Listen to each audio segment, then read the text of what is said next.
Umagyantimirandasya Gananjana Shalakaya Chakshur Umritam Yena Tasmai Sigurave Namaha Namo Vishnupadaya Krishna Vistaya Bhutale Srimad Bhaktivedanta Swami Niti Namini Namaste Saraswati Devi Gauravani Pracharini Nivise Sunyavari Pastatya Satarni. Hare Krishna. I remember when Srila Prabhupada came the first time to Amsterdam, not the first time, I saw him, Prabhupada, the first time in Amsterdam. And it was amazing. There was an amazing little incident because the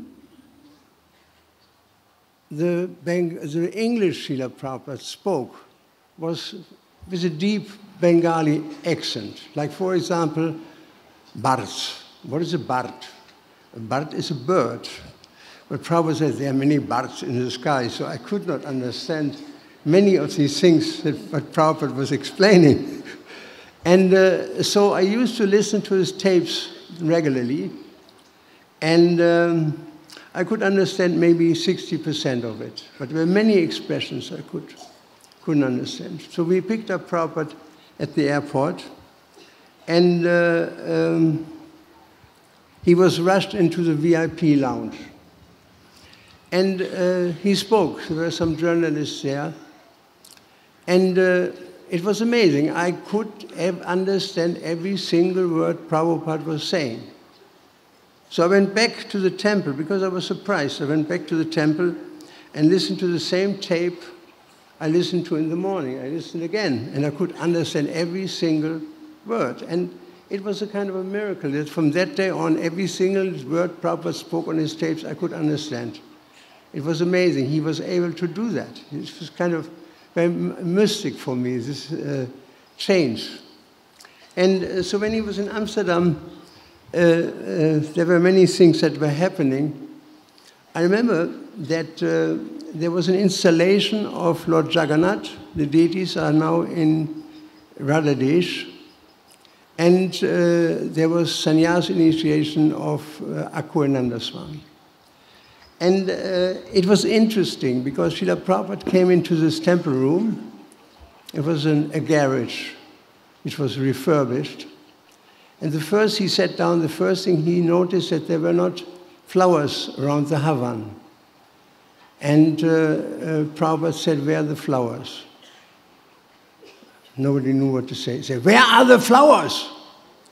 And Prabhupada became even more angry. Nobody did anything. He said, "Where are the flowers?" He became red in his face and blue almost. And then somebody said, "Srila Prabhupada, the television is here." "I don't care for the television. I care for that Krishna has no flowers. This is Krishna's mouth." So Srila Prabhupada, it was an amazing situation because Prabhupada was not concerned with the public really. He was concerned with Krishna. That here was a yagya. The Havan is considered to be Krishna's mouth, and there was no caretaking as far as flowers is concerned. That was the most important thing for him. And I give another situation, since we are talking about Srila Prabhupada's anger.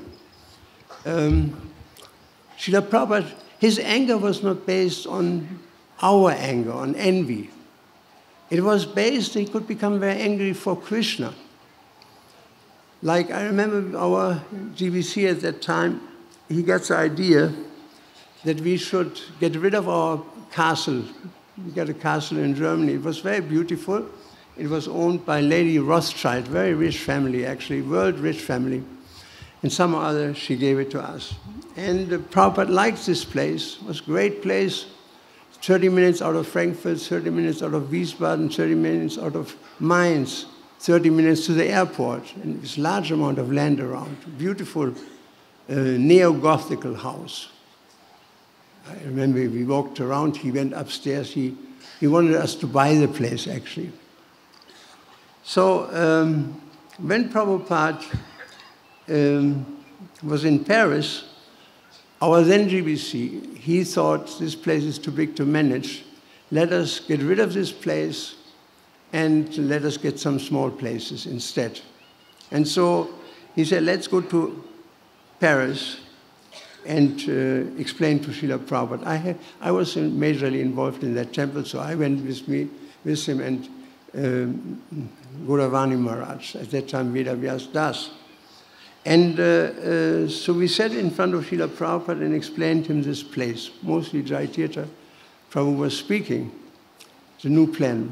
And Prabhupada was not impressed. He said, but you have deities there, you have a place which is very solid, it's very beautiful, there are many outbuildings for householders, you have to also live, and argument, counter-argument. Every time our leader presented some argument, Prabhupada came up with some counter-argument. This went on for quite some time, maybe 20 minutes. And then Prabhupada spoke, he made a pause, and then he said, and now it's going to be a little loud, fasten your seat belts. When Prabhupada becomes angry. So he said very peacefully, he said, and even if your child has been born deaf and blind, that's what he said, even if your child has been born deaf and blind, does it mean you kill it? I mean, it was enormous, enormous. You could hear it in the temple, this distance. It was so loud and Prabhupada's lip was trembling. I've been in the middle of Prabhupada's anger before in India. And it was enormous. It was an outburst of anger. And then he said very peacefully, no. He said, don't kill it. So he could turn it on. He could become very angry within seconds. But it was not like our anger that is lasting. It was just, he switched the switch, became extremely angry, and then he became very peaceful and said, don't kill it. He said, you should develop it. Develop it. Don't become rolling stones, like a stone that is rolling and rolling from one place to another. He said, don't become rolling stones. Set moss on, like a stone that lies in a creek for years and years and sets moss on, this green kind of growth, you know. That means be steady, you have some project here, don't go from one situation into the other, because this is a Western mentality, you know, to change things and to, just as an example, I need a little water. As an example, when Prabhupada was in his last days, somehow or other I get the good fortune to be in his room for the last 3 weeks. Every yatra sent a person, and so somehow or other I got this benediction that I could be there. And one of the last things Srila Prabhupada says in this line was that his servant gave him medicine. And Srila Prabhupada took some medicine. He was very weak. This is 3-4 days before he expired. Leave it here. And he said, now did you close the bottle? It took some, he was very weak. He said, did you close the bottle? No, Srila Prabhupada. And then Prabhupada said, yes. He said, that is your disease. He said, all of you.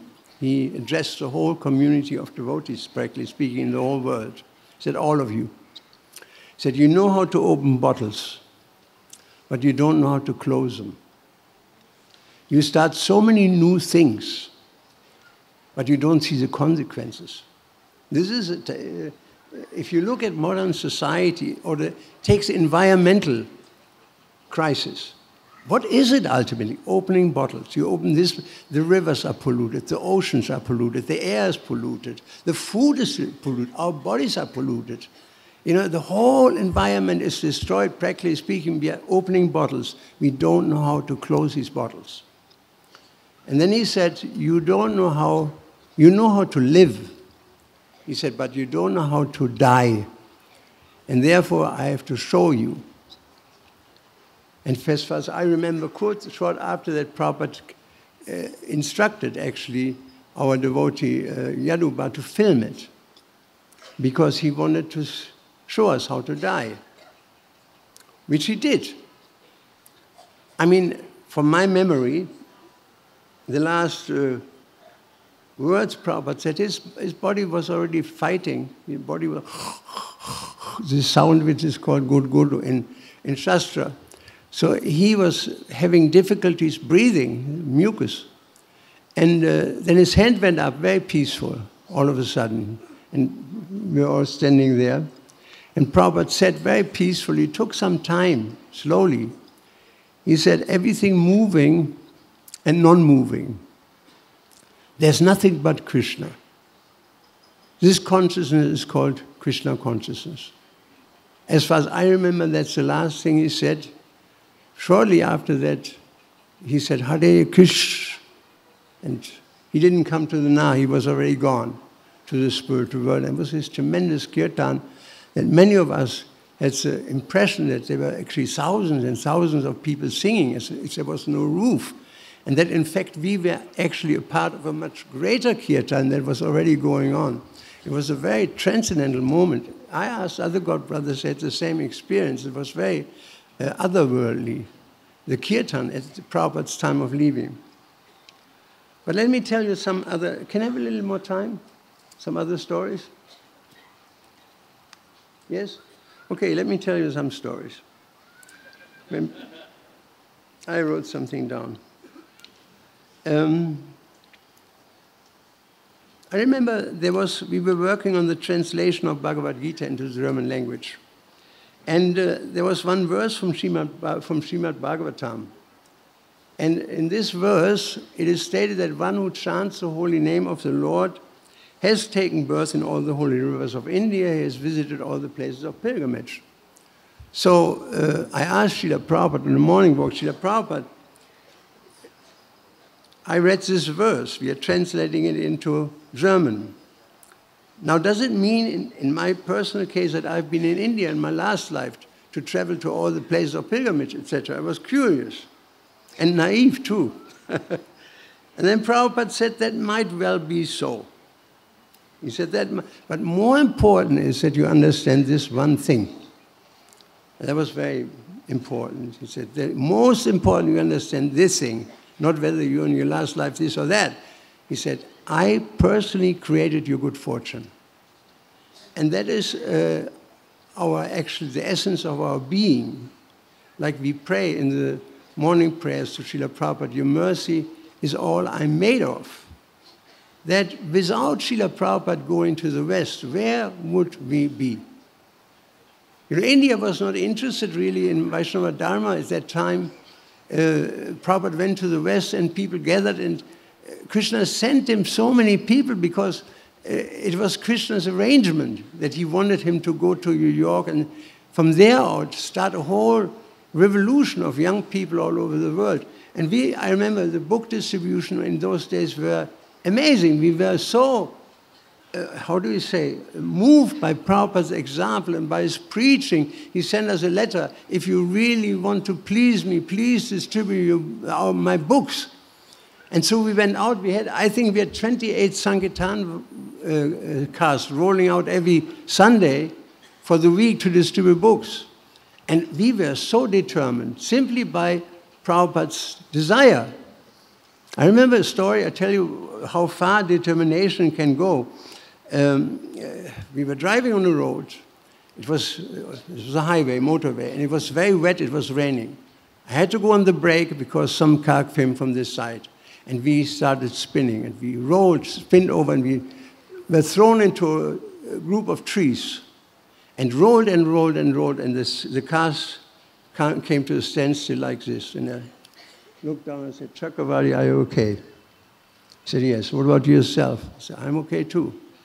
So we walked out of the car. It was a complete mess, 100% damage. And Chakravarti said, do you see the people there?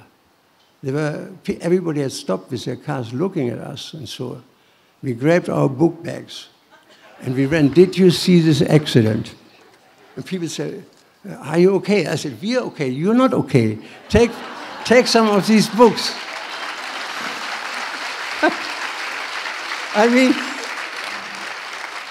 I mean, I'm not talking about myself. I'm talking about the kind of spirit Srila Prabhupada infused into us, you know, under all this condition, distribute these books. I had a chair here, I had glass in my hair, and people asked this question, do you need a doctor? I said, the doctor is here, take these books.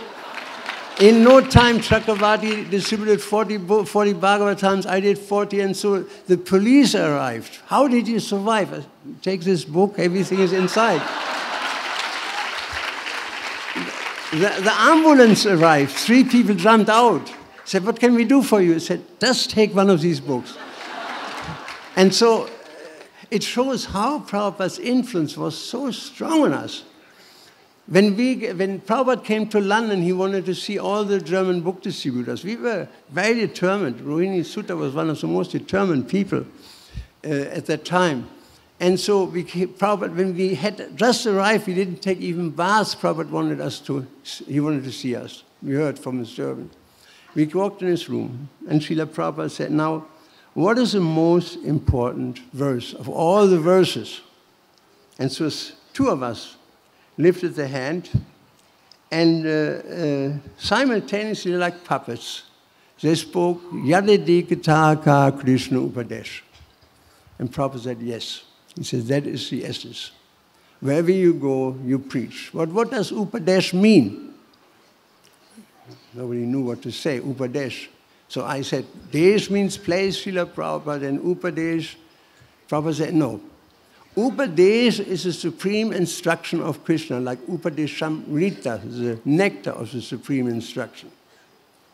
So then he said, what is that supreme instruction? And again, we were dumbfounded. You know, here's Srila Prabhupada in front of us, and our mind were blank. We were young devotees. And so he said, Sarva Dharman Pranidaya Mamekam Saram Vajra Aham Svam Sarva Papevyo. When we surrender to Krishna, he will free us. And then he said, he became very grave, and he said very clearly, he said, do not just distribute these books. He said, you also have to read them. Please read my books. And this is a very important instruction he gave there at that point. You know, read my books. And I've seen what wonder it does to people when they read Srila Prabhupada's books, and how Prabhupada was concerned with his book distribution, being supported by our reading. So we started a program every day to read. Prabhupada was always concerned with his books. I remember there was a book fair in Belgrade. It was a communist country at that time, one of Soviet Union countries. And we get a phone call from the servant of I think it was Satsvarup Prabhupada heard that there was a book fair in Belgrade, communist country should go and, as a Bhaktivedanta book trust, to distribute books. So we packed our VW van up to the roof, 1,500 Ishopanishads. And we came to the border. And the custom officer, the Yugoslavian, he looked inside, he said, well, you can't bring these books into Yugoslavia, this is a communist country. I said, we have an invitation from the book fair in Belgrade, Bhaktivedanta Book Trust. He said, let me call. So he called up, and after 10 minutes, 20 minutes, he came back, yes, it's true you're invited, but you can only bring 5 books. So we didn't know what to do. I said, let's try something else. So we drove to some other border. And you see, we are acting like puppets, basically speaking, in Prabhupada's play. We came to this border, and then by the inconceivable arrangement of Krishna and Srila Prabhupada's desire, the following took place. I felt hungry. Chakravarti, my godbrother, said, are you hungry? I said, completely hungry, all of a sudden. So he went into the back and made some chapatis. And now watch what happens. A dog came. This is all Krishna's arrangement. He smelled the chapatis. And so while we were starting eating in the front of the car, he sat there and he looked at me.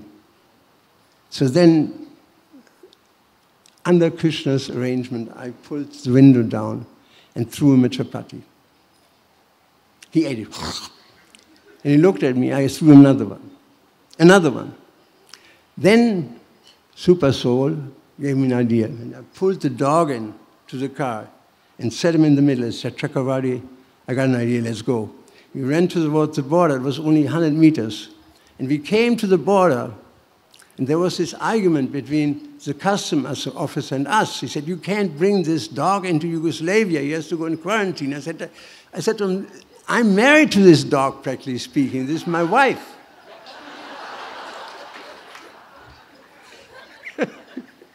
He said, you can't take the dog. And it went back and forth and forth and forth.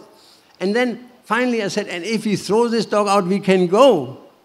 He said, yes, davai. And so we went. He was not able. Krishna did not allow him to look into the back of the car. He didn't.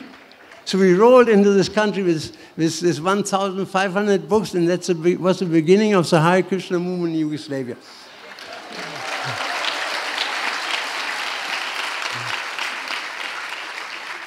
I got a little, somebody sent me a little note that there are other devotees waiting. So I had a whole thing worked out, but I have to leave it with that. Thank you very much, Srila Prabhupada Ki Jai. RG Media YouTube channel. Like, share, subscribe.